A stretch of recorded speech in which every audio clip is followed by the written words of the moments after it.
All right, I'm rolling. Hello, this is Dan Harmon, the subject of Harmontown. And this is Neil Berkeley, the director of Harmontown. And we're watching the movie Harmontown. I hope this commentary doesn't ruin the movie for you. We're going to take you behind the velvet curtain, behind the wizard's curtain, behind everyone's curtain. There's your cat. I get a lot of questions about this scene. And people always ask me how I got you guys to sleep like normal people. I've been asked that 3 or 4 times. Yeah.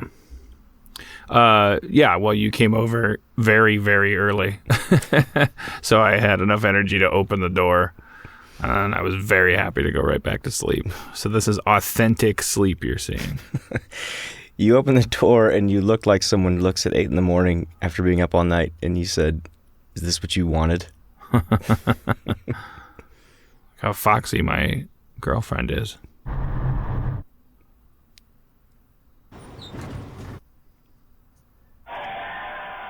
This was one of the first scenes we put together, the editors. I wrote this scene the week we got back. Is the idea that I'm dreaming about things that already happened? Yeah, it's a fever dream. You're having a fever dream about the tour you were just on. Seems a little dumb. I had a better idea for an opening where I kind of come out like James Bond and shoot the camera. Better idea. Why didn't you say that?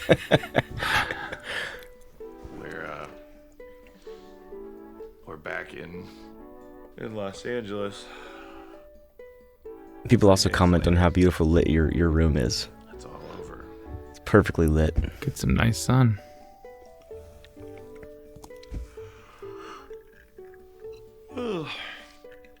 January 9th, 2013.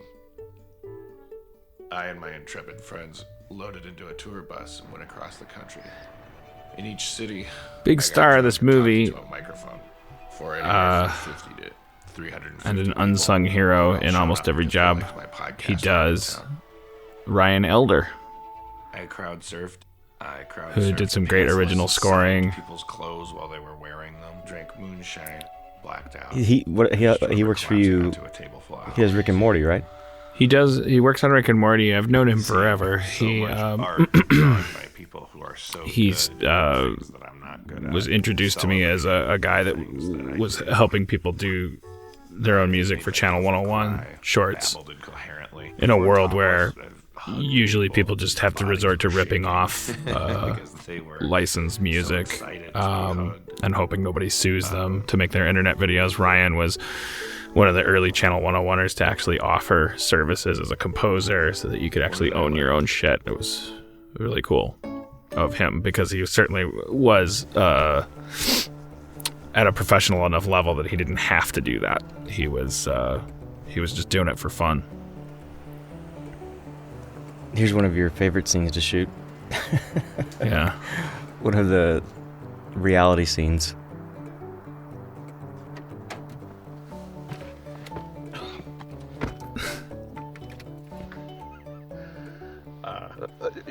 Were you here all night? That's great. Cause I'm the only one that cares about that stuff. That's why Modern Family's a hit. No one gives a shit. What stuff? Is this going to be the beginning? Well, how is the camera magically, inside the car? I'm just saying, But was that really a thing? Like, did you feel like we were breaking a documentary rule, or did it feel dishonest? I don't know. It didn't feel dishonest. I mean, just kind of, I don't know. It's funny to me. It's funny to watch a guy in a documentary like walk up to his empty car and then it cuts to inside the car, which definitely means that, you're not actually watching the guy live his life. You're, obviously someone called cut and had to climb in the car. I don't know. It's funny to me. But so when you watch a documentary now, do you see things like that and go, "Oh, okay, yeah, it happens"? I think about it when I watch. I wonder about how people do their documentaries and stuff, like how much of it is fabricated. And probably say smelly. Definitely a fat ass. A troublemaker. Podcaster. An alcoholic. He's probably the first person to say it's self-destructive. I think to your credit, I mean, I lucked out with you because your style is very minimalist and fly on the wall, and this is a very honest documentary. I think I remember that day getting in the car with you because it was one of the last things that we shot because we were kind of filling in any blanks that we needed, having shot the whole tour and everything. We kind of like had a list of things that we might need me to say to stitch together the story. We didn't end up really using any of it. You could see a little bit of me driving, but I remember getting cranky with you because even to that extent, I was like, I felt like I was being fed lines and stuff. I kind of snapped at Neil. Did you have, I think reporters have asked you this, did you have, you knew I was shooting these people talking about you? Yeah. Was that on your mind at all? No, I mean, I was relieved that you got interviews with all those people because I just figure like famous people talking about you, no matter what they're saying, is going to legitimize you. It's not like Gillian Jacobs is going to say he's an unprofessional asshole. She was on my TV show, so I knew that, they would probably say relatively nice things. And by nice things, I mean that I'm talented. I figured they'd probably, you could maybe get them to say that I have negative qualities, but that doesn't matter as long as people are saying, but he's good at what he does. He contributes to society. And so I would much rather have famous people in this documentary, legitimizing me as a person. Than to not risk having negative things said. Did they? I love this. This is one of the first things we shot. Yeah. That's just the scene. It doesn't exist anymore. I love that. Did they talk to you after I left? No, not really. They didn't. I think somebody. I can't remember who. I did. I think I asked one person. Like maybe one of the actors, what's he doing? What's the deal? Because you were on Community set interviewing people, and I did ask one person, what's the deal? And I do remember somebody saying like he's trying to get me to say bad stuff about you. Right. I think they hone in on that. Like Chris Hardwick honed in on that one comment on his podcast when we were on there. He. In a 30-minute interview, those are the questions that they remember. But there's also like, how'd you meet him? What's he like? What's he like to be around? There's also the nice questions, the a couple negative questions. They underline those in their brains. Well, I mean, I would if I was shooting this thing and I was interviewing those people, I would only try to get them to say negative things because what is interesting? What are you watching this for? One of the worst nightmares would have been just this. Like horrible, banal puff piece about some podcaster that you've never heard of. This is a worthwhile film that we made, and it's making its money back. So we effectively made it for nothing, and it exists forever, and it's interesting. Mm-hmm. And part of why it's interesting is because it's not a manipulation. It's a portrait. And for fans of the podcast, that was the one shot of Adam Goldberg. His roommate has more screen time than he does in this movie. And that young lady that was on stage, that's Adam Goldberg's roommate. Yeah. Or was at least. And I do wish she would come every week because she was really interesting and charming. But she never came back. She came because we asked Adam, so get your roommate down here. You have a roommate? We want to talk to her. And she came down and she talked about her fetish. And it was great. So have you talked to him about this? Does he know this exists? I have not talked to Chevy about this movie, no.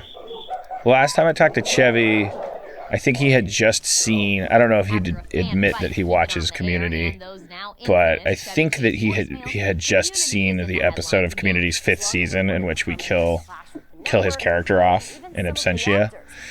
Because I got like a barrage of text from him that was sort of like, a little defensive about like why he was let go during the season that I wasn't on, and I texted him back like, whoa, what did I do? I didn't do anything. Like I'm sorry what I put you through before I got fired, but I haven't. All I've told, I don't. That's none of my business why you got let go. And then he kind of calmed down text wise, and we had a little back and forth. And I said, you should come on the show and talk about being let go from the season after I got let go, because this is fascinating, and believe me, people automatically respect you way more than they should. You're a legend, and like you'll rule the day if you just tell your side of the story. And he said, nah, I don't want to do that. That was the last time I talked to him. Well, people always ask me why he's not in the movie, and it's not because he didn't say he never said yes or no. And you told me he would do this. Right. This is not something he thinks about. Right. That's not on his radar. Yeah, it's hard. It's just very hard to get him to commit to something. He's got better shit to do. He's bi-coastal. He's flaky. He's out there in the cosmos. This is the very first thing we shot. Yeah. The very first day of shooting was. I got to watch you take a bubble bath. I always cringe at that Vessel for God line because my fiance's father is a Baptist preacher that is sooner or later going to see this movie. And I know there's a lot of other things that I should be cringing about him seeing and hearing about me. But I particularly don't want to be a blasphemous son-in-law. So he hasn't seen it, you know that? I don't know what he's seen and hasn't seen. He's the kind of guy that would see something that bummed him out and not say anything about it because it wouldn't do any good to say anything like that, which makes him all the less a person you would want to disappoint, because he's a very, very like what do you hope to accomplish by this? Like, is there what do you call it? Restrained is that's a negative word. Like he's not repressed. He's what do you call it? He's composed. He's a very composed gentleman. Yeah, stoic, but yeah, internalizes. Yeah, he's just more like he's got class. He's just like if he doesn't have anything nice to say, he's not going to bother to say it. All right. He's a very, very, very cool guy, and I'm 12 years older than his daughter and marrying her, and it makes me feel a little grody in his eyes sometimes. Really? Yeah. But you get along, right? Absolutely, yeah. You've been fishing. Yeah. He's a really, really nice guy that I mean, I don't. It's not the people that bitch at you that you don't want to disappoint. It's the people that don't, because they're so nice and cool. You're like, oh man, I hope this guy thinks I'm cool. Did you talk to him about getting engaged before you got engaged? No. Yeah. I guess when you reach a certain age, you don't really have to do that. Yeah.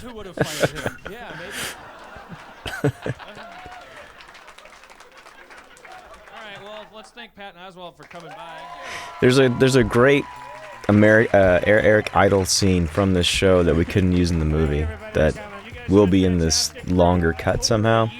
But it was weird because this whole movie, the beginning of the movie is about how the show doesn't have an act. There's no script, and to show you writing a song and creating a script for the show kind of throws that all off. Do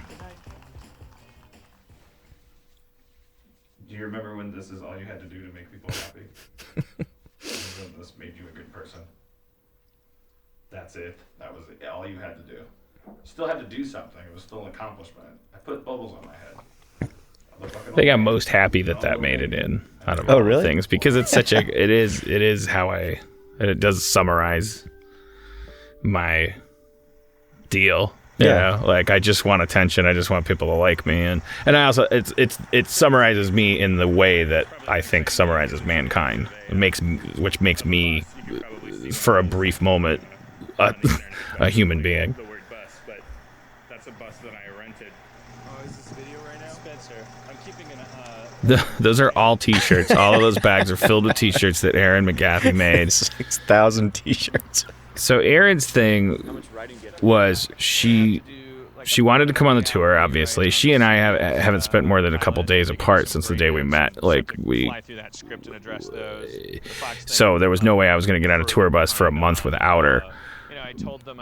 But I wanted her to just take it easy. I figured it was going to be spinal tappy enough, without her having to do stuff. But she felt the opposite way. Like, she felt that if she was just the girlfriend hanging out, she would feel more worthless.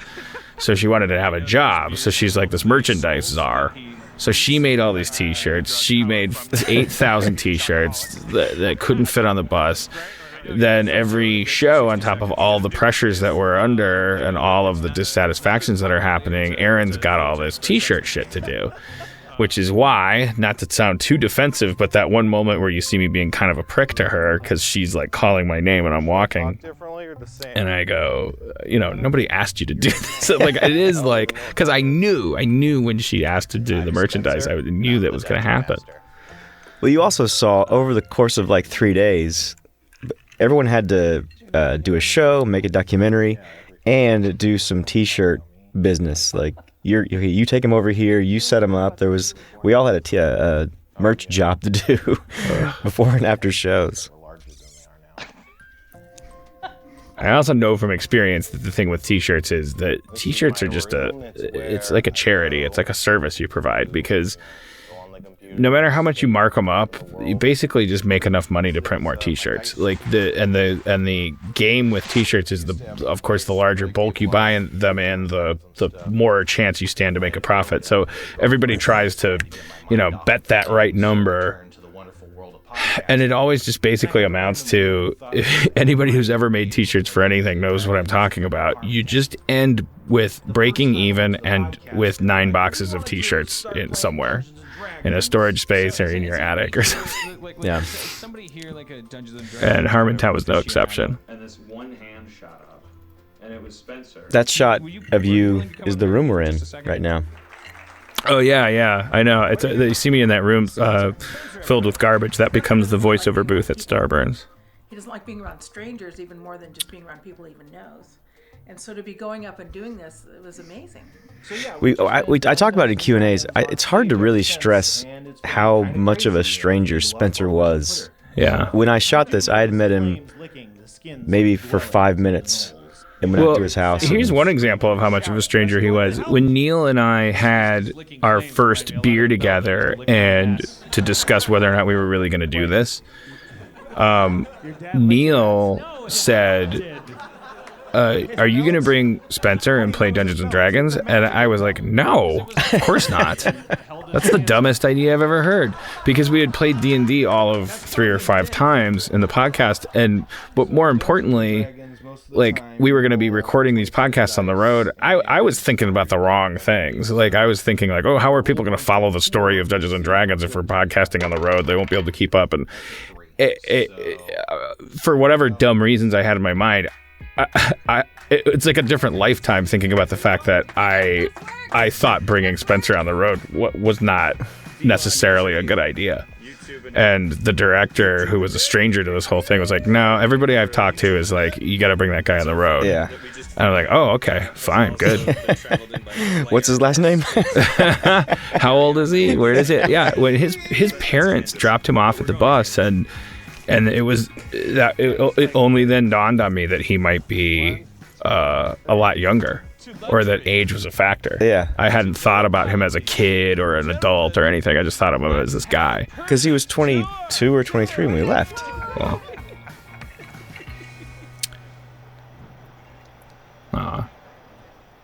We just got to the hotel in Phoenix. I gotta say, man, those look-see cameras, they become an important thing in the middle of the movie.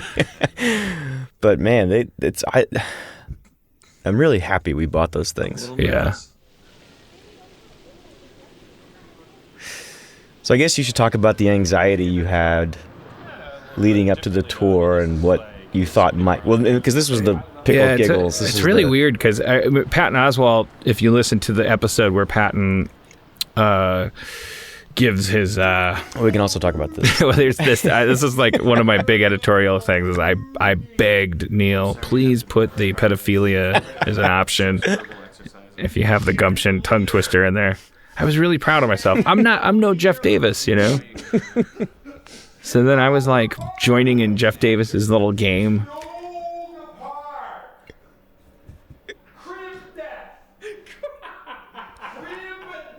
The all-important lip stretcher. It's funny. Just needed it in there. But anyways, yeah, looking at this gig, like I you wouldn't believe how nervous I was. I was really mean to Aaron at one point. That was in an early cut that you had. Because I was just like, there was nothing I could do to get out of my head because I hadn't experienced this, just something incredibly fundamental and important, which was that I don't have to do shit. Like these shows don't have to be any different from going out in Los Angeles. But I really just incredible stage fright. Like no act to having to do a 2-hour show, and I thought that meant something. Also, in a room that was only built for someone with an act, the tables and the chairs and the. Yeah, the whole thing just felt like it was one big setup to punish me for my hubris. Like I just felt like, you made it this far with this shtick, and this is where you find out. Like you're making a movie about it too. Like you have earned failure. So I was just, and I knew I was in my head, and I knew that was going to make it worse. And the more I thought about that, the more nervous I got. I tried to act like I wasn't nervous, thinking that I could convince everyone around me and therefore myself that I wasn't, and then I would get less nervous. And it was just an internal disaster. And the footage does show, like, you can see yourself not listening, just thinking. Yeah. You can see the wheels turning. Yeah, that's the thing that happens. You stop listening. You're not in the moment, and the thing is, you gotta what I learned is you have to accept that you're not a stand-up. Like you're not ever gonna be as funny in a classic sense as someone whose job and whose discipline is to make people laugh. That person is, therefore, what are you going to do? Well, the only possible answer is, the only thing you could possibly have to offer is whatever happens in the moment. So you really just have to, it's easy to say now, but you couldn't tell this guy that backstage. Like, just go out there and just fucking own the room. Just be comfortable. It was, but unfortunately for the story of your movie, it's a lesson that only really took me one night to learn. Right. It was an on-off switch. Yeah. We kind of wished watching the cuts that I had like a road of trials where I could learn from various mistakes and improve this thing and then that thing. I need bigger pants. Now I need a magic hat. The truth is, the Phoenix show, I was too uptight, and then the next city was Austin, and I was fine, and the rest of the tour was fine. Gallagher lady. Yeah. This show was fine too, by the way, for you people in Phoenix. Like because I always talk about Phoenix like it's some kind of like ground zero. I just mean me. That's going on in my head. Well, we see a little bit of, but I remember going on the bus and you were really freaked out. You were really like on edge, and everyone, Jeff and Aaron and everyone was like, "What's wrong with you?" Yeah, that was great. That was a good show. It was fine, but I was really, really, really disturbed at what I saw happening inside my head, which was panic. And what I was really disturbed by was how it was possible for me to sit on a stool next to a guy who is a human being and who was telling us about his chronic back pain and his very interesting life. He was a great interview guest, and Jeff kind of took over the show and was like interviewing the guy, and I didn't remember a lick of it. It was like, holy shit, there's entertainment. That was my worst nightmare come to life. It was like, oh, the fun is happening right in front of you and you can't handle it. Yeah. You're lost. And this is a great scene. I mean, this captures all of that, because I'm like spun out and staring at the floor, and this 23-year-old kid and my fiance are, you know, they get it. They can see the bigger picture, and I don't yet. Yeah, that visual of you right there looking down, like that's how you looked when you came on the bus. And we were all just thinking, what's wrong with this guy? I don't have my ear cam. I'd like to Also, go out Fresco tonight. it wouldn't have been if for storytelling purposes, we wouldn't have gone to the most awesome city on the planet, the next city. Like Austin Right. is, you know, his arms wide Be a open. little more confident. And this guy, Andy. So The reason Andy happened is I sent tweets out to fans. I was like, hey, make your own little documentary about going to Harmontown. And he's the only person that did it. No, I haven't. Yeah. So to me, He's the just like Spencer. Yeah. Yeah, Andy's great. He came to LA for a little bit, and and then I saw we were back in Austin and saw him again. Rooting for him. Hope to see his name in lights one day. It's never something that you consciously think. It's just it's a thing that I've always found it makes me happy. Right. I definitely. Because what would this movie be without this face that he makes as he walks out of this room, which is so unearned. Like, It's so because we got this footage long after the tour ended, and we were all in the room watching it together with all the editors. And we're like, holy shit! it's like that's another that in the bathtub scene. It's like, okay, these are key moments, because for me, what that moment represents is there's this fat idiot like that's obsessed with himself. All these things that he thinks and says and does with his ego. None of them really matter that much. Like, that guy just likes community. he just kind of has regard for me because of the work that I do, and it doesn't. Here I am, you know, I'm trying to figure out how to be a good person, but like, he's reacting to me like I'm John Lennon or something, which is, and it's like, it's nothing that I can say or do as a person will ever earn that. I came in the door, there was a guy who was like, hey, kind of waved at me like I worked with him, and I was like, I look yeah, really hey. cute there. And I knew I don't work with you, but it's like the different patterns. Do you look at some of these shots and go, oh, my hair looks really cool in that shot? It's just that one. I wish I looked like that forever, all the time. One of my big regrets as a producer of this, I wish, and I know I've talked to you about this, like, it would be nice if that Austin show felt like, if there was just one example of how the show went better, because it's just sort of like, well, I felt like I shit the bed in Phoenix. I learned a lesson in Austin. But as far as the content on the stage, all you really see, because Austin was a great show, but there was nothing that was really editable to illustrate that. Yeah, that was the big challenge editing this. Is a lot of times the best parts of Harmontown are long. They're 10-minute things that go on. Yeah. And the funniest part, the best part's right in the middle. So it was tough to edit some of those, and we tried lots of versions.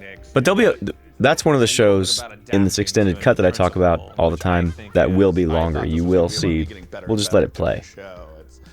This was a great night. These guys were all great. I mean, it's not like there's a city where I hated, talking to the fans, but I also want to figure out how to show the shot of you standing up asleep on the curb. Yeah, I tapped into some ancient mammalian ability to sleep standing up. At the end of the night, it was raining, and I was standing outside that Cap City Comedy Club waiting for the van to come back.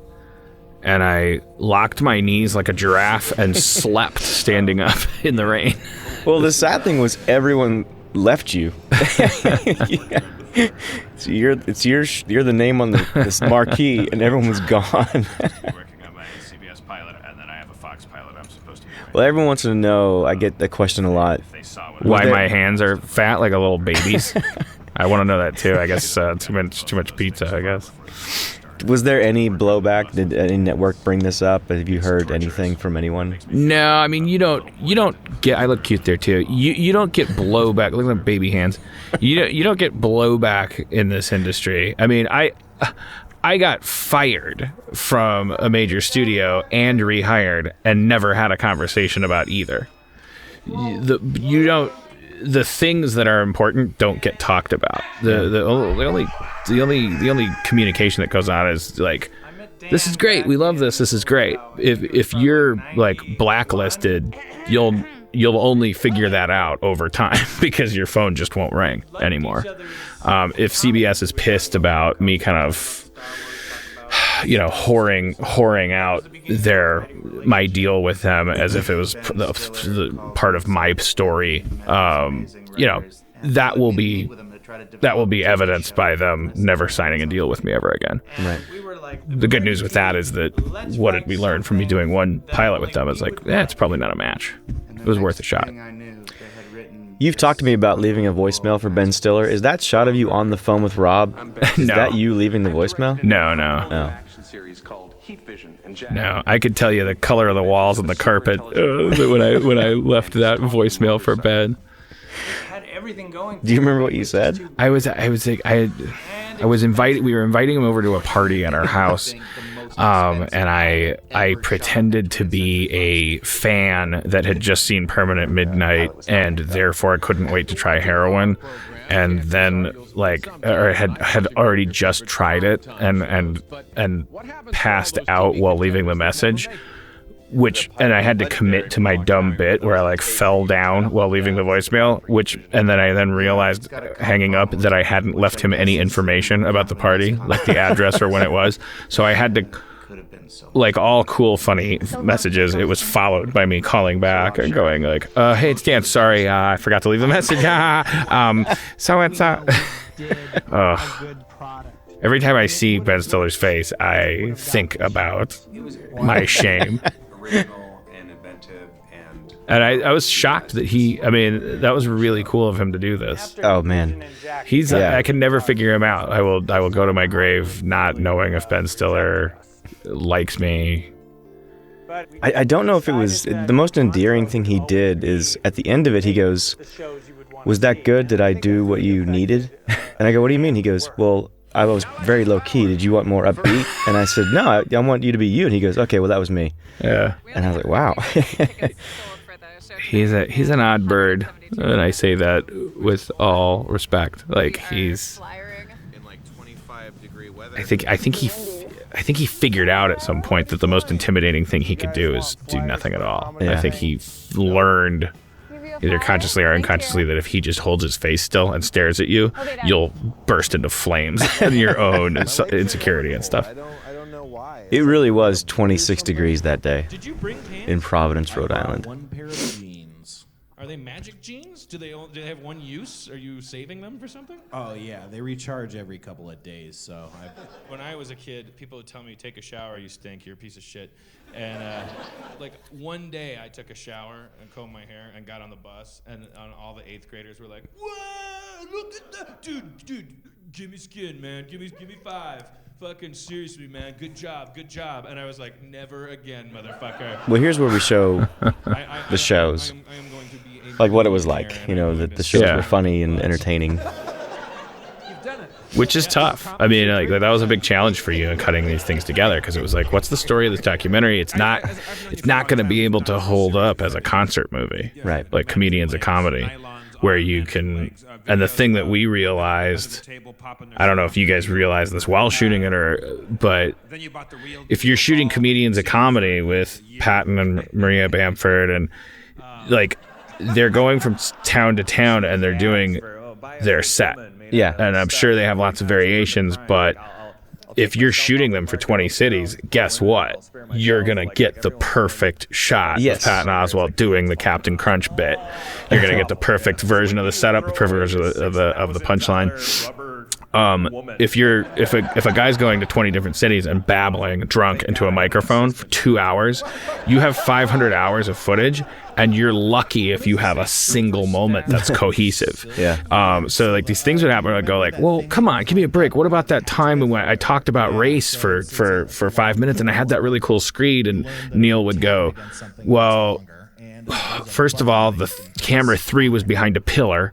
Second of all, there's a guy on stage with a giraffe hat on. It's really distracting because he never sat down. And when you were talking about race, and there's a guy with a giraffe hat, and it doesn't, just stuff that would make it not make sense. And it's like, holy shit, we might be fucked. No, I remember on the road, Evan and Ryan, who shot the movie with me, I had a camera, they had cameras. We'd walk in and I'd say, okay, you stand there, and I'll see you in 2 hours. Good luck. It would be like, cross your fingers. I wish Spencer was here. I would. The world wants to know about this moment. I mean, I don't want to be. I don't want to be grody about it. And I think that like saying to Spencer like you should hook up with that girl is like a form of bullying. But honestly, like, doesn't your heart just kind of like cry out in that moment? Because isn't Spencer wearing a T-shirt that essentially has a picture of this girl on it? And isn't she adorable? And Yes. and he's like, and she walks away like shaking her shoulders like Pat Benatar, like because she just met Spencer. And he's like, yeah, I don't think he's like giving a thumbs up like, oh yeah, she's hot. But no. I think he's just going like, this is the life, or I did it. He's probably actually going like, is this what a human is supposed to do? Yeah, that's exactly what it was. But it just, oh God, it just, come on. Yeah. I ship them. No, I never wanted that to feel like we were pushing him into a girl saying kiss her, like, you know, like you do on the schoolyard. But it is a real moment where you see him being who he was at the time. I know, it's weird. I'm very giddy. Yeah. In an obnoxious way, right?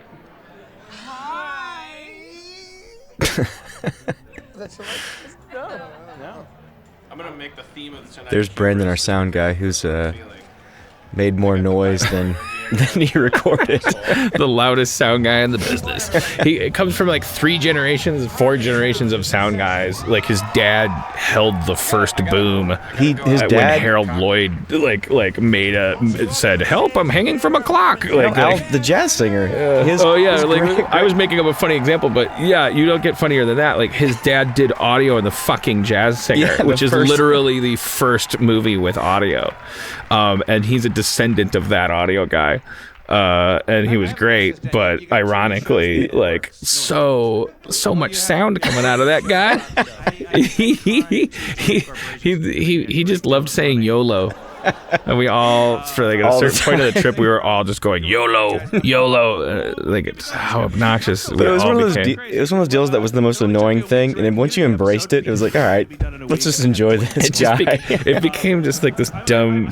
Like we were all saying YOLO every 5 minutes. I can't remember past 2.5 years because I'm always high. I was very proud of my onstage acumen here in Chicago, the Second City stage. But on the internet, you know, I did what felt like an actual kind of comedy album kind of set. Like this is a little bit chopped up.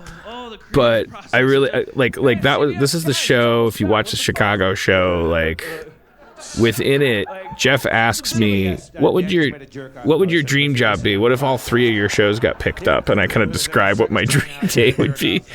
I don't know. I was kind of proud of myself, but at the same time, I also knew I'm proud of myself because I was very, very free flowing and entertaining.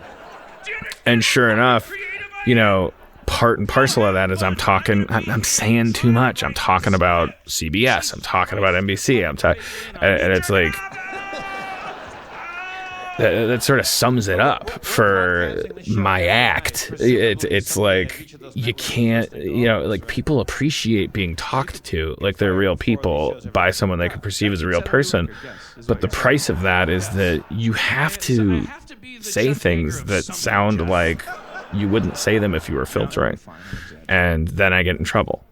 Did you? I mean, the whole reason this is here. Did you feel that in the moment after the show? Was there a little like... After the show was, because I remember if you listen to the audio version of the Chicago show, I edited out certain select things with Dustin the next morning before we aired the podcast, specifically to protect my career, because I just felt like audio-wise, I just sounded a little egregiously anti-CBS, anti-NBC, and well, fuck anti-NBC. What the fuck? I was fired. But it's like it wasn't my. The reason I edited it out is because I sounded like unintentionally like I didn't have any respect for people who are giving me money. And I was like, this is going to be the worst, because I didn't mean to sound like that. I just sound like that because of my choice of words and stuff. So I did have Dustin edit shit out. And I'm sure that because I didn't edit the Chicago video, and now I don't care. So you can watch whatever I'm talking about. I can't remember what I edited out, but yeah. So yes, I did come off the stage going like, I fucked up in Chicago. Yeah. But I also thought, que sera, sera. It was worth it. Did you? So that you did about 20 minutes of improv. Was that because you were in that theater with that audience? Did you? Yeah, I kind of thought, Chicago. When I was in Milwaukee, I was an improviser. Yeah. And Chicago loomed over us or beneath us. Like it was the legitimate city. It was the New York of Illinois, and we would sometimes drive down to Chicago and do a show in a little black box theater. I was like, there's a guy from the Chicago newspaper here. He's going to write an article about you guys. It's just like that intimidation factor. It's Chicago. This is the improv capital of the world. Something. Yeah, I wanted to be a silly goose that night. Yeah. Strikes a tentacle. Is that good? It's better than not hitting anything or hitting yourself in the foot. It's all. It's. I'd never anticipated. All right, so here it is.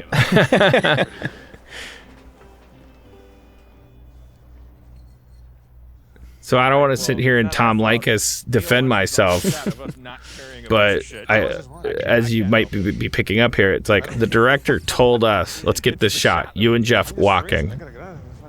And I said, I know my girlfriend's back there. I know what's going to happen. Multi-coast parker right now. So she's pushing this shopping cart full of shit. And, this is halfway through the tour. And I'm like, I knew it. I fucking knew it. All right. Lucky me that the shot didn't involve. Definitely didn't. The thing about me and Aaron is it's like... And there's the entire crew dealing with the merch. The movie about you walking places? Aaron and I, like... We're equally matched, like, in terms of how shitty we can make someone feel with a, like, turn of phrase. Like, one of our favorite activities is to make fun of Dustin, just razzing him, because then we get to be on the same team and, like, just make Dustin feel like a piece of shit. But it's all in good fun, and those are the moments that keep us together, is saying mean stuff to other people about other people. But the cost of that is that she and I, like, nobody can, we really push each other's buttons. Like, if she implies that I've disappointed her, like, it really hits me. Well, you've talked about this being one of those a learning moment for you. Yeah, because I watch myself and I go, okay, I remember doing this. I remember this bit. The camera, it's like, okay, kiss her, you dipshit. Do you love me? But that gets a big laugh, and then I do this thing. I don't know. When was I supposed to do anything, though? It's all... I don't know. I watch this and I go, well, okay, your girlfriend shouldn't be part of the audience, Yeah. Like, she should be part of the show. I would make a joke about how she got hit by a car. Poor Erin. The last thing she wanted was to be the documentary wife. She and I watch documentaries all the time, and she's like, she's so concerned about that archetype. She's like, man, if the documentary's not about you, and you're either the mother or the wife of the subject, it's like so easy to come off like some obnoxious threshold guardian. And so were there daily moments where you were like, hey, remember your fear Yeah. Well, you're doing it. Yeah, it was the whole fucking every conversation was like this meta spiral of like it's looking like we're having a bad relationship. Yeah, well, worrying about that it's what's making it look bad. So let's just relax. I can't relax because because it looks like we don't love each other. Well, I don't love us right now because we are acting like it's like I don't want to be an obnoxious couple that defeats the documentary with their John and Yoko love. Like let's just fucking go with the flow. Everything was meta. Everything was a frame of a frame of a frame of a frame, and us worried about how things were going to be portrayed and how that was affecting us. That became a fear of mine because I do try to be fly on the wall and try to separate myself. And I remember asking you, like, did my presence cause something that just happened? I think it just, well, no, I think your presence stepped on the gas pedal. Your presence put a magnifying glass over an ant, which, yes, started to burn it to a crisp, but also, like, I guess that metaphor suggests that, yes, you definitely, but before the ant started on fire, what you captured with your camera was something interesting and unique to my relationship with Aaron, which is that we are both products of other people's perception of us. And so as a couple, like, we wonder sometimes how we're doing as a couple and only have other people's opinions of us as a couple to go by. And the whole thing can kind of tumble apart. But also, unlike most people who make a documentary about themselves, you both were, like, also aware of what is interesting. Like, you never said, I know you walked away sometimes and had private moments, but no one ever said, hey, can you cut the cameras, or can you just stop down for a second? Like, that never happened. Disaffected emotional parent monster. Trying to get her attention, your mother looks over with a lazy, glazed-over look. She seems exhausted. I looked cute there. The weight of the world rests on her shoulders. You think that this might not be the best time to ask for ice cream. He's a national treasure. He's a national treasure whose parents dropped him off at the bus. There's a shot coming up of Jeff and Spencer. It's a pretty amazing shot. Like, it really captures who he is in a crowd. Because when you'll see it when Jeff dives into a group of people. I know the shot you're talking about, and I always wondered. I can't wait to talk about this because every time I see it, I kind of giggle because I feel like you're trying to make some point about Spencer with that shot. Well, yeah. But I can't wait to watch this with you. This is so funny because I always watch it and I kind of like giggle to myself. I go like, is that supposed to be? Because people tell me that. And then well, he's even talked about it. He's even so said there goes that's Jeff to talk to some people and. What's up, you guys? I mean. So what? That's what's funny about it to me. Like, you kept it in there because it's like supposed to be profound, but one man's profound moment is another man's B-roll. Like, it's literally just Jeff walking away. No, he was doing what he does in the crowd. Jeff was doing what he does in the crowd, which is dive into fans and get their autographs or and walk engage. to the right. Right.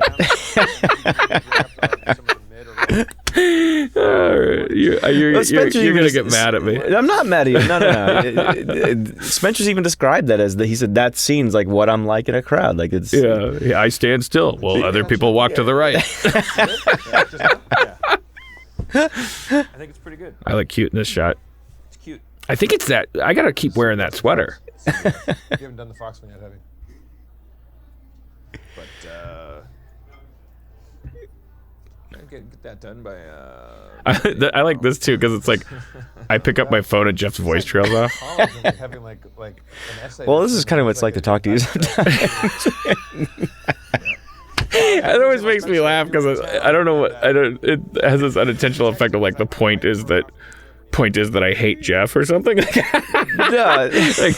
I was talking to Spencer. I'm like, oh, fuck off. Reading my phone. Everybody else, and make something work, and then like guess we were on like this list of writers. Well, I can tell when I talk to you, you're not interested. When I'll tell you something, you'll go, yeah. Dan sent me, and we ended up writing this pilot. Check Twitter or something. It was really fun. That was super fun. You know, Rob and Dan. Did you write this line, this right here? It's kind of a very twisted, dark. I'm not sure. I don't know. The pilot writing experience on this was really like seamlessly collaborative. Like we just kind of. We got picked up. We started working, and then the fun Dan. By the way, Fun Sarah was also less fun. God damn it! I really want to say that. Like, not. Dan doesn't respect. Have you talked to Justin about this? Because it's No. He's a fucking genius when it comes to what he. I mean, yeah, it's like I mean, I'm not gonna bother asking him, but I'm like, Justin, when have I ever exploded? What does that mean? He said stuff that like made me feel bad inside. So I just was like, honestly, it's like him or me, because I don't want to feel this way. Sarah let Dan go. Let him go. He got fired. Sarah fired him.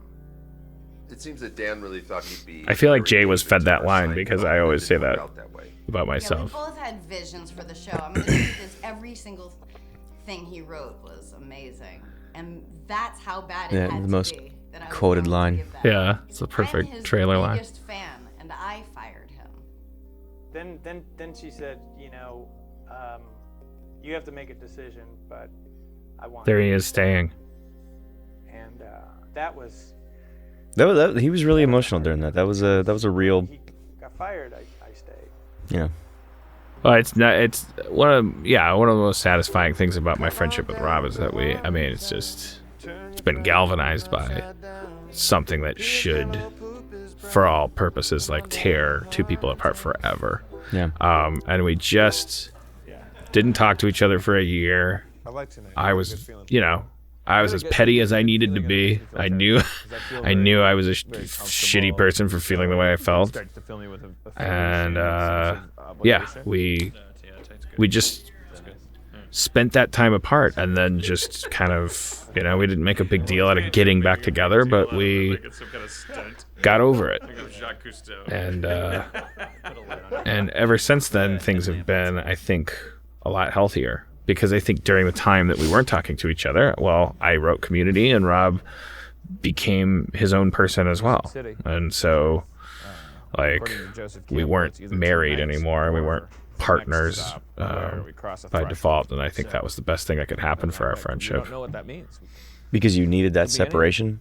Yeah, because Rob and I came out to LA together, and we were children, and we were joined at the hip, and we were Harmon and Schraub, and everything that we did said Harmon and Schraub on the cover sheet, and we were both enamored with each other, both intimidated by each other, both jealous of each other, both annoyed with each other. We were partners, and you can't continue to do that for 40 years. Without, because then you'll always have this unresolved question of which one of us should be the most thankful that the other person is here. What if the answer is neither, which is, I think, what the answer turned out to be with me and Rob, and thank God we found that out. Because now we can just work together, Yeah, I remember we were talking about,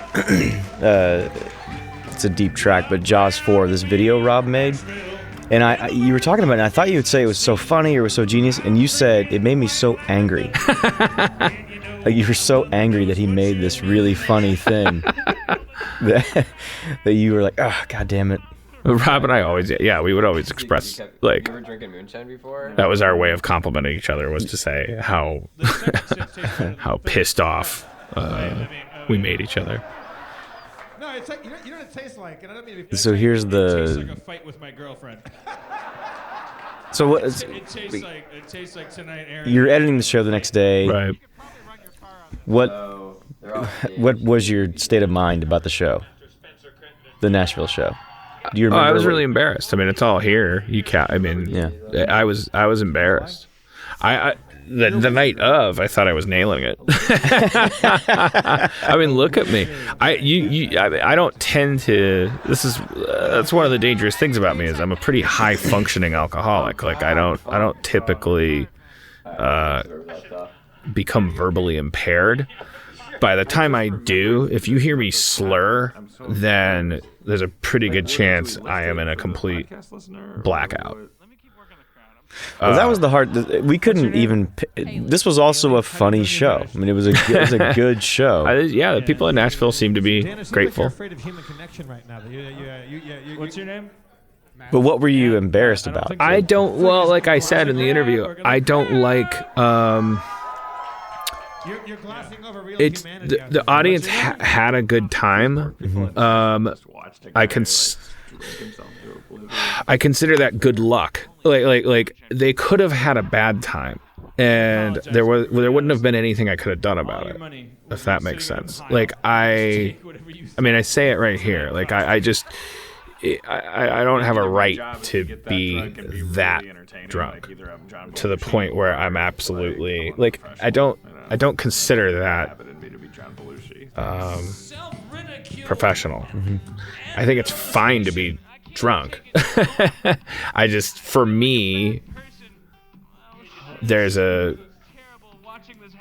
different lines. I mean, I consider this childish. I consider, and it's fine. It's great, good luck that it turned out fine. Right. But I don't. It's just like, it's not. It's it's all that Denzel Washington movie where he's an airline pilot that flies the plane upside down. That's a movie about a functional alcoholic. That's a movie about a guy that can get away with being shit-faced if he wants to, because he's drunk when he saves all those people's lives. But that doesn't change the fact that he broke the public trust, as he says in the resolution of that movie. That's why he has to quit drinking, because he's like, I should not have done that. I shouldn't have been that way at that moment. It's fine that it worked out, but I still have to come clean about this. And I just felt like, I mean, I was just like, in Nashville, I was just irresponsible. Is that that's a professional thing? They gave you $20 in 2 hours of their lives, and you feel like you owe them something? Absolutely. Okay. I mean, a lot of people at these shows are driving 5 hours from the nearest city. I think because you're not Patton Oswalt, people would be surprised to hear you. Not surprised, but they would be interested to hear you say that you do feel like it's a stage, it's a performance, it's a thing that they, took time out of their lives to be involved in. They'd be surprised to hear it, because for them, being drunk or sober is like this binary thing. And I just, when you're as drunk as I am, as often as I am, you have different definitions. Like Dino and I, who drink a lot, like we have, we still have moments where we say to each other, yeah, you got pretty shitty last night. Like you got sloppy. You were picking fights, and you were an asshole because you got too drunk. That's you just. I have a situation called alcoholism. All right. And I was just really hoping that Dan Harmon would make me a drink.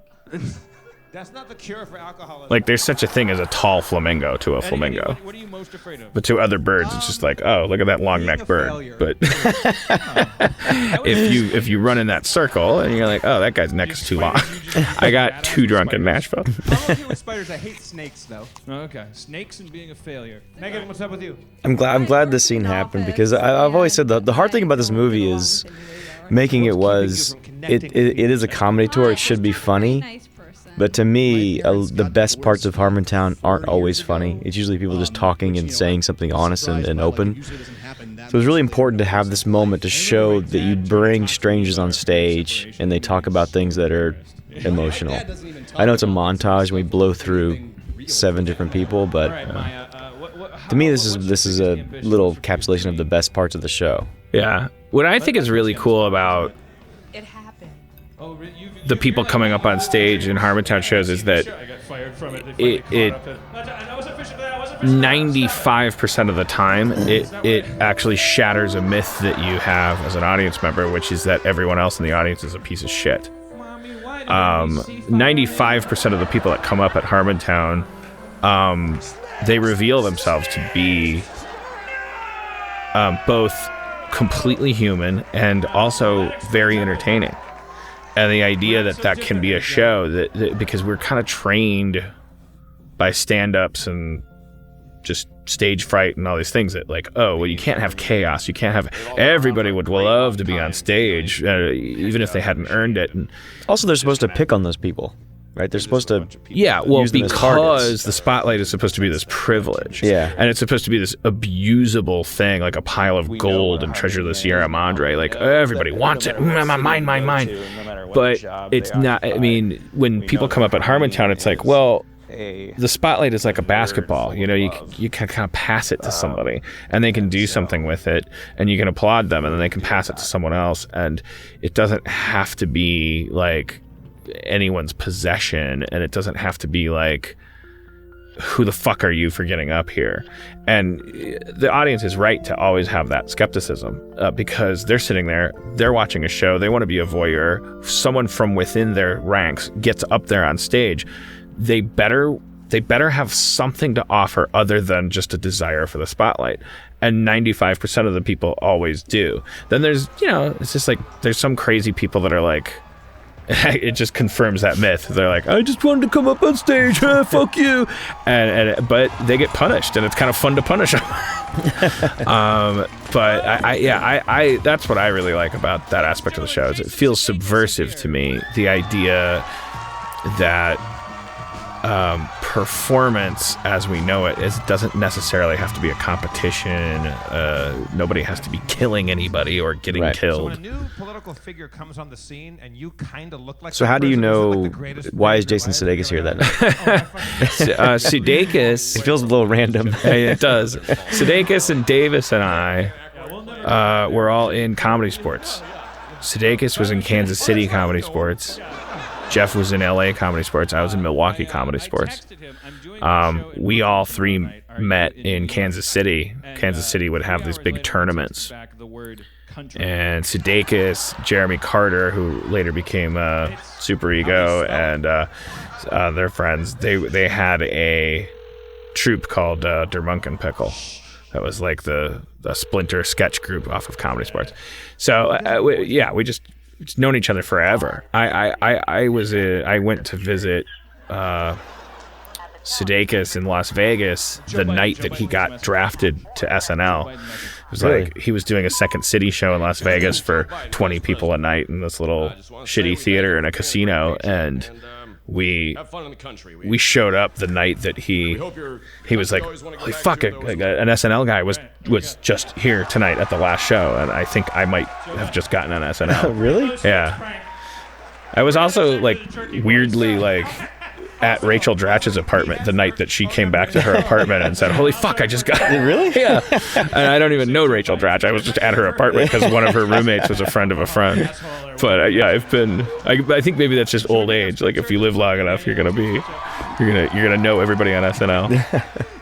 Jason has he's never heard the show. I love this because he's never heard the show. Like, yeah, he doesn't know. No, it's fantastic. Like you had to point out to me why it's fantastic, and it's Jason Sudeikis is a celebrity. Yeah, he makes love to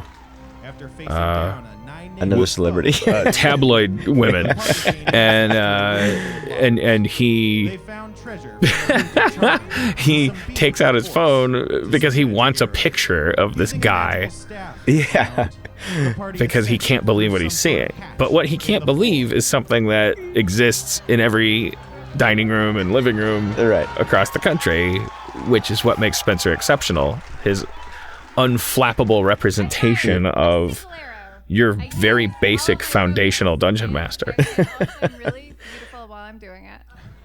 At this point, you've accrued many matches. So which one? You got non-lethal arrows, good line arrows, sleep arrows, You have V this arrows. memorized? I don't understand what's I'm a dungeon master.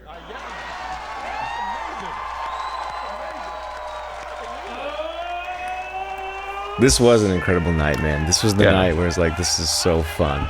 And so, here's an example, not to harp on this topic, but for those who are fascinated, like, I'm definitely very drunk here in Brooklyn. I'm so drunk that that I think it's an okay idea to crawl out into the audience and try stage dive. I would never do that sober. My judgment was just bad enough to do something that I think turns out to be really important for the movie. I draw a line around a certain amount of drunkenness and call that part of what you're paying for.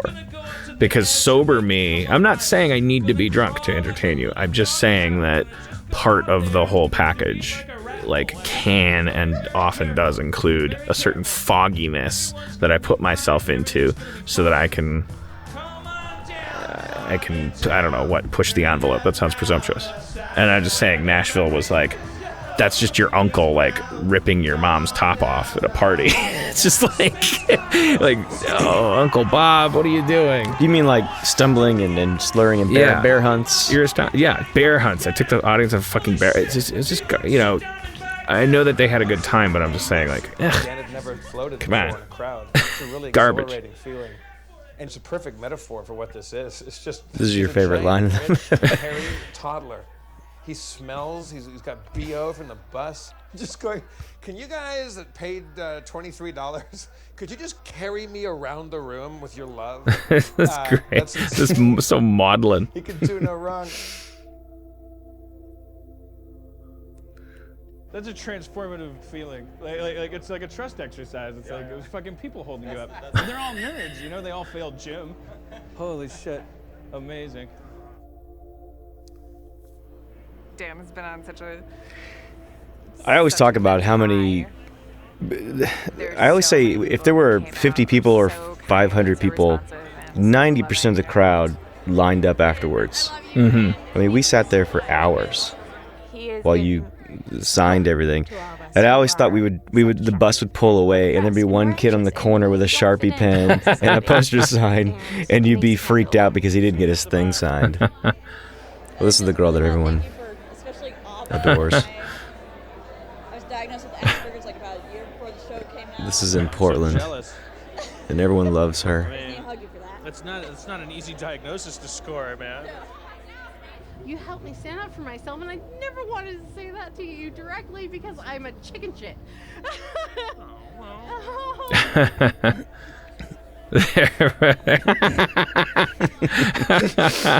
Every hero gets what they want, but the big question is, what do you do with it?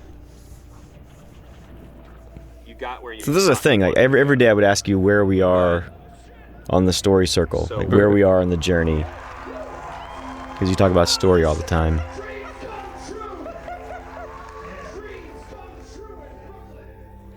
Community's a wonderful show. He's a tortured genius and a wonderful eye for talent, for DMs. Spencer signed my D20. Can you take a picture of us and Spencer? Yeah. Radical. Want me in the middle or? In the middle. Okay. Spencer, I love you. You're the greatest. Thanks. All right. What's your name? Chris. Chris, nice to meet you, Chris. I love your DM style. It's very fantastic. Teachers love you. I'm glad.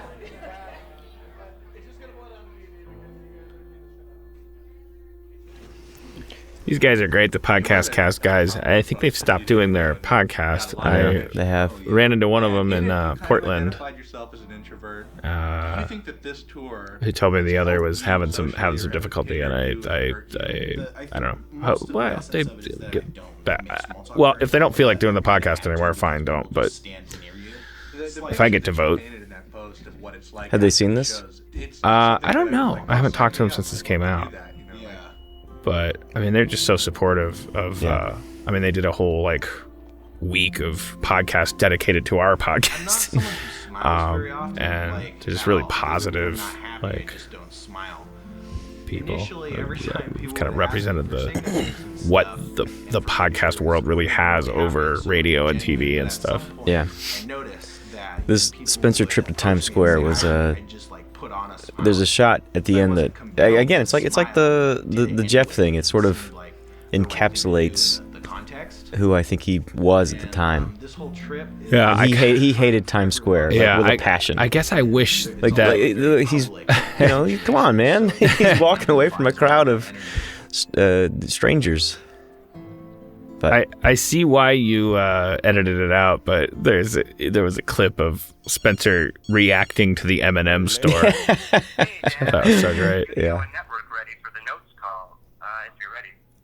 So was there? Okay, I have to ask you about the network anxiety. Was there anxiety about this? No, I mean Great to hear. I'm like a dog. Like I'm a working breed. If I'm writing television, one of the nice things about writing television is this is an example of why CBS is the #1 network. By the way, like listening to this notes call, you're not comparing it to other notes calls. Like they're on their shit. The fact that they're firing through these notes, giving me page numbers and stuff, I suppose like you can kind of get the impression that the point of the story is supposed to be that they're complaining too much and they should be more grateful to have a genius's script. But the truth is, from an industry perspective, this is an example of why CBS works. They are all business. They have a perfect pyramid. They have a hierarchy. They get your script and they go through it. They give you the notes, and then it's just would that NBC had their shit this together. But when you see that, is there a little bit of you that says that's what it's like to work with Dan Harmon? He takes the notes and he does the notes and yeah, I mean, yes, it's like that's what I do on NBC calls too, but I have a reputation. It's all horseshit. It's all fucking horseshit. Like the reputation I have is quotes from my own blog. Dan and I went through a valley where we weren't talking to each other for a year. But I knew he was doing something with Sony and NBC, and more often than not, these things never go anywhere. And the fact that I got fired from 2 shows in 12 years is not evidence that I'm hard to work with. It's evidence that I didn't join the military, that is, being a staff writer, working your way up. Because that's how you don't get fired. I get fired because I continued to create my own shit. I try to make my own TV shows. So sometimes, guess what? That's not a good match. Wait, so are you saying, did you invent that? Not invent, but did you create that idea that you're hard to work with and you get fired a lot? Because of your blogs and everything you say in public? I got fired twice. When I got fired from NBC, have you read anywhere that I've been difficult to work with that you can't trace back to a quote from me? Right. No. Have you read an interview with anyone from NBC or Sony that explains what that means, that I'm difficult to work with? I was pitching a very meta story. We did reach out to those people. Not one of them. I mean, they no one that wears a tie to work would talk to us about this movie or about you. We tried. Yeah. I mean, what do you mean wears a tie to work? Are you some kind of anti-corporate asshole? Are you difficult to work with? How dare you acknowledge that there's some division between those people you're talking about are creative, right? They're creative executives. They help the creative process. How dare you characterize them that way? You're an asshole. You're difficult. You're fired. Our show's always been pretty chaotic, and the end of season 3 was not the first time on the show. All right, sleep it off, Donald. Working for business. Donald, I was driving in the car, Matt Roller's car from Community, and Childish Gambino came on the radio. I didn't even know there was still a radio. He got fucking good. He was never bad, but he's like evolving. Fired? I always joked about it. Yeah. Maybe they got the idea from me. I'm pretty sure he should have left the show and become a rapper. I'm pretty sure he made the right choice. He's getting really, really good. I could imagine that creating these characters and then not being able to see them on their way would probably be devastating. And he might have felt like he had let himself and everybody else down. Why do you do this to people? Why do you hurt them? Why do you let them count on you? Where did you get that footage? It's from a DVD extra. Oh, where you okay. interviewed yourself. I didn't know that they. But we only had one side of it. They wouldn't give us the other side of the second camera because you did it twice. You interviewed yourself. They wouldn't give us the other section. Weird. Maybe you could counsel them right now through this. Maybe you could mediate through this crisis. I am glad though that. I mean, who knows if there'll ever be a community documentary? But I'm glad that we told that story to as much as we could. Which one? The community story. Your involvement. What happened. And, well, Schraub's point was, there was cuts where you hadn't touched on the community thing because it was like, I had been fired, and then we took the podcast on tour. It was like, getting fired from NBC was my backstory. While you were making the documentary, I got rehired. Yeah. And Schraub watched a cut of it, and he got up and he said, look, whether you like it or not, you just made a documentary about the guy that got fired and rehired from community. And people who come to this movie are going to be doing it because he got fired and rehired at community. Right. And this is a movie about a podcast. They might be disappointed. Yeah. Well, Dan's big thing is don't tell me what to do. I think you did a great job of somehow filtering in these like biographical or rather career details. Yeah, I mean, we definitely zeroed in on, because there's a lot more career. There's Channel 101. There's a lot of other stuff. We zeroed on the writing and just focused on that, which made it easier. Which one do you want to be on? And when I see him telling it to Aaron, I was going, huh? You hear how easy that is? It's rude. Yeah, well, fuck you guys. And then I went back to the hotel room and I was crying in the bathroom. I would have been up here tonight teaching motherfuckers how to blow a bottle out of dirt. Is that what you're describing with you and Aaron being able to perfectly, succinctly? You were saying you and Aaron have an ability to cut right through you. Perfectly hone a. From there, and I mean, with Aaron, it's like the thing is, Aaron is so. He said a lot of mean things to me, and she's so like capable of loving, like. It made me feel pretty worthless. You know, our relationship is like, mythically speaking, it's like she's Gaia and I'm Hades. You know, it's like this. I'm this like grody, dark. Before you did the tour, did you consider the implications that monolith, and she's this like green, growing, like nurturing goddess, and we kind of she can emit poison. She can make you know that you're hurting her. Like a little bit of toxicity in her presence and her pointing it out can be like make you feel gross. I should say me, not you. I don't know. She knows her words affect me more than other people's, and mine hers.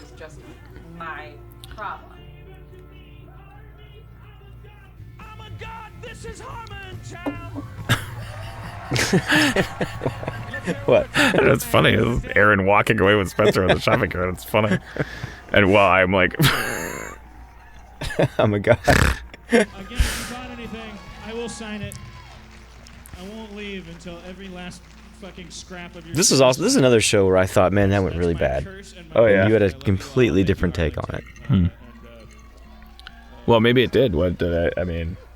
Well, I just thought that argument on stage was much worse than you said. It was. We worked it out on stage. We talked about it, and I thought, whoa, really? That was not the best I could do. I could have said more. I didn't say everything. Well, bring it. No. Tell him. There's no point. No, there's no point. Well, what did I say that was so bad? It's not what you said. It was some things that you did. Yeah. No, you would say, yeah. Not necessary.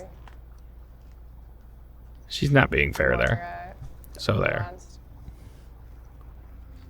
What do you mean? Well, I mean, she came up on stage and we were supposed to talk about, it's like, make up your mind, am I a good person or a bad person? Were you doing me a favor by not saying certain things on stage or not? Like, over and over again. Because if you're going to trot your relationship out on stage, then let's rack up some numbers here. Like, let's do it. Is our relationship a performance or... And if so, then don't come off stage and say, "Oh, I should have said this." Or no, it's just like my mom handled the misdemeanor offenses with more just kind of you told the audience that I called you the C word. Like, that has an effect on them. So what punches did you pull? Some of the craziest people there were. And I catch myself being incredibly like abusive to Erin, like verbally and emotionally. Like when That she shot, starts you were to worried that remind me people of would see that shot and think I was set up. Because you actually were sitting there with your camera, and she positioned herself in that mirror's frame and was like talking to me about. It's not Erin bitching at me. That's Erin actually explaining how horrible this venue was. Yeah. They had rules about where to put the T-shirts and how much money they could take. Meanwhile, I was sick as a dog. And that was one of the things that, like, you can't really capture. It's too nuanced to include as part of the story, but there was an earlier cut where Erin warns us all to use a lot of Purell because we're going to be shaking a lot of hands with fans and stuff. Yeah. And I made fun of her. Kind of like, okay, remember everybody, the audience is a disease. Okay, let's go. And this night, like when you see me wearing that knit cap, I'm not being a hipster. Like I have like a fever or whatever you call it. Like I am sick to the bone. Like I have like it's not a flu, but it's just like I was just like chilled, and I was like in this green room. It has this hospital green glow to it. I wasn't even drinking that night because I was so fucked up, sick, and I was like curled up in a fetal position on the couch, and Neil chose that night to start drilling me about my parents. Cry until you can't anymore. And that arrow pointed at Erin. Well, no, that was the night after Arlington, and we learned that you used the C word. We learned the stuff about your relationship, and I said, well, no matter what, they all lined up to get your autograph. So is there anything you can say that would really make them not like you? And I think you took that ball and ran with it. I need to win. I need to defeat. I need to defend myself. I don't want anyone to have to deal with the fact. Has your family seen this? Did they talk to you about it? No, I haven't talked to him about it. My parents aren't coming to my wedding, and I have a feeling it might be because of the movie. Expert I could find to flip the really? switch and make me yeah, or just it's not your fault. I'm not. It's probably just like I think it's just I have a feeling it might be because in general I have made a lot of hay out of my parents knocking me around when I was a kid. And I think my parents are bummed out. I don't think they're excited to come to a wedding full of famous people after watching a movie about how they hit me when I was a kid. But if the movie hadn't been made, I think they'd still feel that way because I've been doing it since I was 17, like trotting out. My parents hit me. Hardy har har. I gotta hit the merch table. I'm almost to the point where I feel like I'm abusing them more than they abuse me. I'm almost there. So if they bring it up, do you tell them, "Hey, I'm fine"? Or what do you say? They won't bring it up. Oh. Like Well, that was I don't even know how to begin to talk about it. My mom and I have I don't know. Everything's a fucking chess game, I think. But part of the chess game is if you acknowledge it, you lose. That I have left, right. that I have to hide. Because the other person then gets to go, what do you mean? That's checkmate. What do you mean? I don't know what you're talking about. So you have to my parents simply said they're not coming to the wedding. They didn't give a reason why. And I didn't ask because I was like, if I ask, then they get to say. And if their answer doesn't please me and I push back, they get to say, well, you asked, so I won't ask. Right. Because typically if you don't come to someone's wedding, you tend instinctively to say why. Yeah. So the fact that they didn't is... They're playing the game. They want. Okay. They're playing a fucking game. And I win by not going. Why not? Why aren't you coming? It's fucked up. What is that? So do you want to explain why this exists? It's Portland. Erin and I just had a fight in the hotel room. I came down to the trailer to get some space of the bus. in my drunkenness, I was feeling particularly narcissistic and maudlin. Put on the lipstick cam and recorded this, thinking like, and I put it on my laptop's hard drive, and just told you about it. And I was like, if you ever need, I don't know, in case you need like a little atonement with the Father chapter, I talked for a half hour into the mirror last night.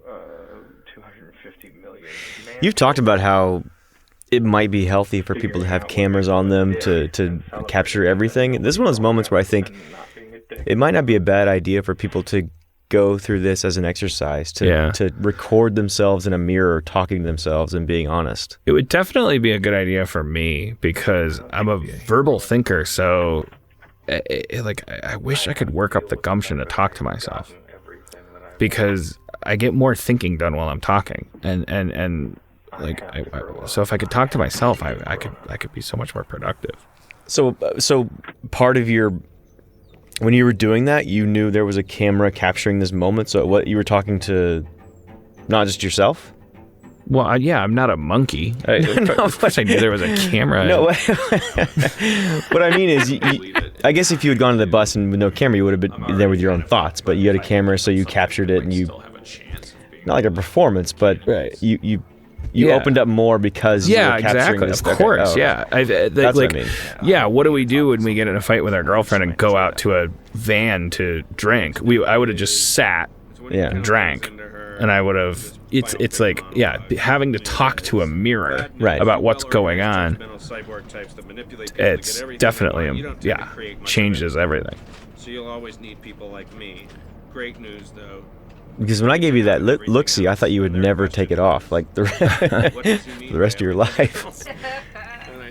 Yeah, I feel like, I kind of want to, I told Justin at Rick and Morty, like, he should have one of those fuckers on his head all the time. Really? Like, I think it would be so fascinating for people to watch what Justin does during a day of production at Rick and Morty.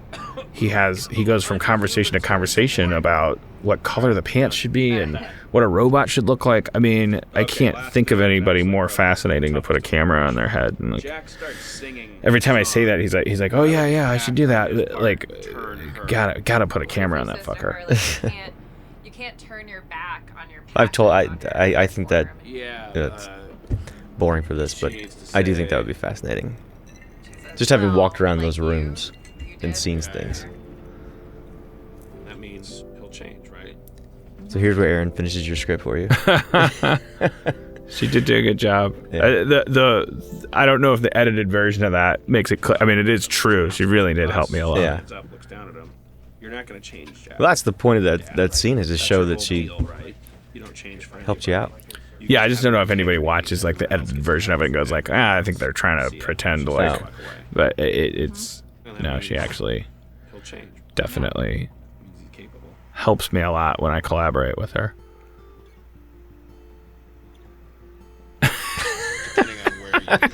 If they didn't want people to laugh when they named that place, then they're idiots. I've been struggling with an epic realization that I am the villain of this story. And if that's the case, I think that Spencer... The editors were so proud of that because it looks like you're looking at him. Maybe the hero. He's certainly a hero. He has been plucked from the security of his parents' basement and whisked across a threshold into a strange land to which he has adapted, going down a road of trials, dealing with drunk dicks and adoring fans. He's met with the goddess of unconditional appreciation, and all of this has only caused him to realize how alone he will always be. It's very heroic sounding stuff, much more heroic than me, which makes me realize that I must kill Spencer, or he must kill me. It's not in the movie. It'll be in the longer cut, but this is also we have a scene ready to go. This is also the first night Spencer rapped. Oh, yeah, that's right. Yeah, he did a pretty good rap, right? It's like, So we're going to find out that he's the hero of this, like, and that makes me Yeah, he did a really good rap. I didn't mean to say like Christopher Walken, but it's Jafar. Man, it would be amazing to do another one of these tours. Aladdin. Yeah? Yeah. like, and not have to write a fucking script while I did it. I just get depressed. Do you? This was one. People always ask, like, did it ever get tense? This was one moment where. Remember, I was asking you to talk about Spencer's D&D show, and you were really mad at me, and Aaron was really mad at me. Oh, I remember before the show. Aaron was comptrolling at this venue, and the managers were weird. Yeah. And there was a point where Aaron was trying to talk to me about something unresolved, and she went, can you please stop that? Like, because there was one of you guys was like stealth shooting us in a mirror or something. Oh, I don't know. That was like we were standing in front of. I was like, honey, there's nobody's. They're through the mirror, and I was like, oh shit, man, these fuckers are ninjas. Yeah, because we were tail spinning. Here's the thing that I think saved me. But I felt frustration from you because you were like, you want me to invent this thing that Spencer doesn't know about D&D? And it was one of those moments where I was trying to get you to tell me some information on camera that I'd heard about. Oh, yeah. Yeah, and I'm glad I pushed back on that because, what you were basically saying is because we were doing that Harmon Quest thing was starting to develop. It was like, I'm not going to pretend that I'm telling Spencer about Harmon Quest for the first time. That would have been fruity. Good job, baby. Everything's gonna be fun.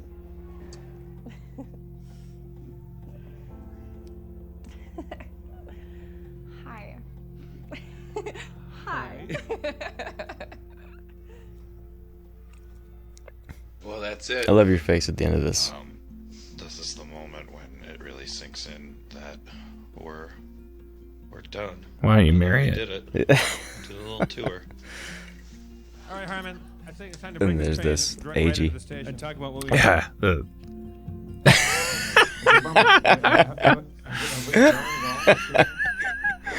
think we have.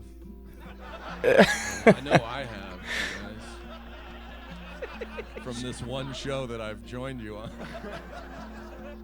The show just dissolves. That's a quick shot of something very interesting. There was a venue where I brought all the black people in the audience up on stage, and we all were doing a little dance. I marvel at what goes on and how completely different. There's Milwaukee.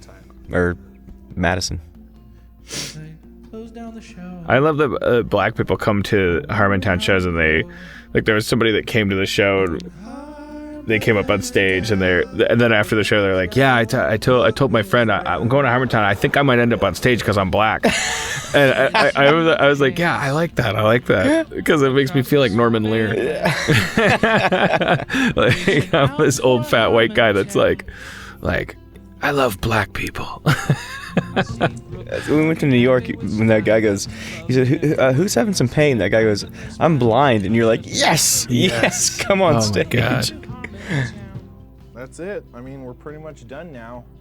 It's almost like a new start. That sounds pretty contrived, but that's really how I feel about it. Honestly, no joke.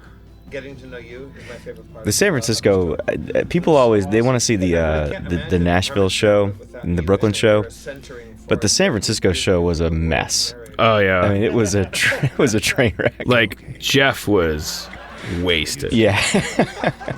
You crowd surf with no pants on. Yeah, and then and there were only like 11 people in the audience. And Aaron threw your wallet into the crowd. Speaking of Aaron, that was Black Aaron. That was just on screen. We have a shot of Aaron. We met her in Rhode Island, right? Or she came to a couple of the shows. We kept calling her Black Aaron, and she was down for it, which was great. Whoa, Black Aaron, mama lamb. Whoa. Oh wait, we can't do that. We owe some band $50,000. That was parody. A parody. And now my parody of Metallica's Enter Sandman. Yeah, but Aaron, before this shot right there, Aaron had thrown your shoes and your wallet into the crowd. Aaron had a couple of eruptions. She's like Downton Abbey dramatic sometimes. Like she. There was a night when we were both drunk, and I swear to God, I don't know what the deal was. Like, she wasn't getting like enough attention from me, or she was pissed at me or something, and she marched up to me. We were all having a good time in the bus, and literally simply like poured a drink on my lap. Yeah. Like didn't pretend to spill it, just poured it on my crotch. And I was like, what the fuck? I think you were wearing these pants too. Like, and it was like for 3 days we were fighting about that, because I was like, that's insane. That's like 1980s NBC primetime soap opera shitty. What, you poured a drink on my lap? Of course. The great Spencer. I think she said that was after she'd gone into the bathroom and stared at herself in the mirror for 20 minutes and turned into a different person. Yeah, I mean, I like, now it's hot, but I can't condone it in the moment. So in light of that, Yeah, that was the post Kansas City party bus after we had gone and drank yard beers. I mean, I very much hope that I can apply what I've learned. She was the only female on a bus full of men too. There was that's got to take its toll a little bit. Cats. Match cat.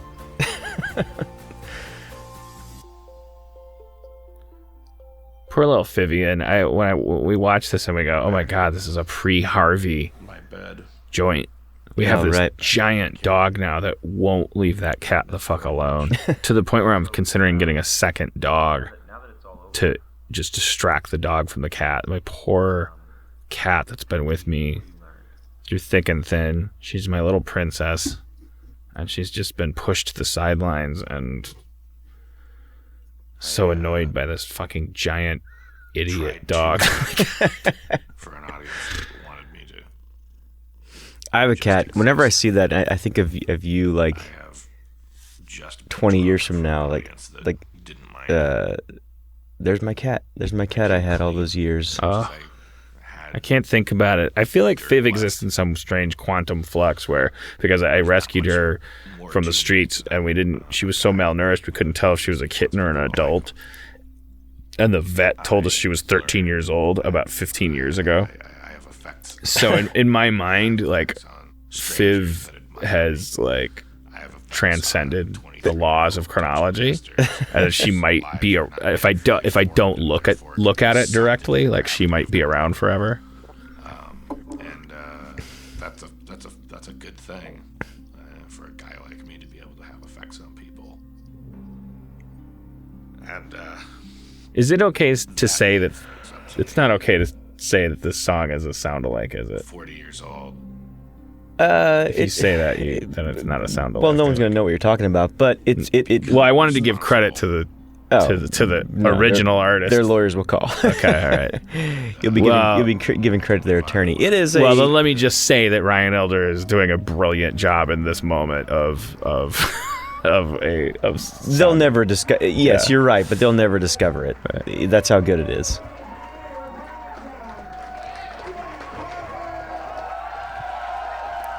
But you know how I knew that? You tweeted one day. Well, now the lawyer's going to find out. You tipped me off one day, long before, like right after we got off the tour. You mentioned this. Well, I'm friends with the lead singer. It's not just because I got my job back. I'm not like floating. Humble brag. Humble brag. I just mean maybe we're legally covered. Oh, okay. Here's some other people I'm friends with. Darren Aronofsky. Mitch Hurwitz. I'm not really friends with them. I got this drunk. is in reverse, by the way. That shot.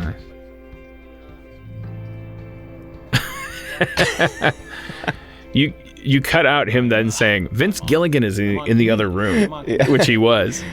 Yeah. Do you need him on set?